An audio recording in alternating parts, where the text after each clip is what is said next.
Hi guys, good morning, જય સોમનાથ. કેમ છો તમે બધા? તો જો આપણે પહોંચી ગયા છીએ શામળાજી દર્શન કરવા માટે. તો જો શામળાજીનું મંદિર કેટલું સરસ છે અને અહીંયાથી વ્યૂ પણ બહુ જ સારો હતો. એના પછી અહીંયા કને જો મારી ઢીંગલી બેસી ગઈ છે ગાડીમાં અને ગીતો ગાતી હતી. એ અમે ગીતો સાંભળતા સાંભળતા નીકળી ગયા છીએ સારંગપુર હનુમાન દાદાના દર્શન કરવા માટે.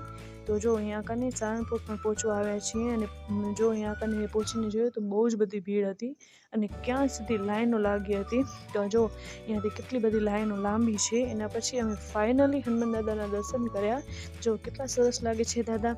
એના પછી સ્વામિનારાયણ મંદિરમાં દર્શન કર્યા અને ત્યાંથી નીકળી અને અમે ગયા અહીંયા કને સ્વામિનારાયણ ભગવાન સભા કરતા. તો તે પ્રસાદીની જગ્યાએ દર્શન કરી અને નીકળી ગયા ગઢપુર જવા માટે. તો ત્યાં પહોંચ્યા લક્ષ્મીવાડીએ. અહીંયા કને એક આંબાનું વૃક્ષ હતું, એની નીચે મહારાજ સભા કરીને બેસતા. ત્યાં દર્શન કર્યા. એના પછી અમે આવી ગયા ગોપીનાથના દર્શન કરવા માટે. તો ચાલો, thank you for watching, like and subscribe, by.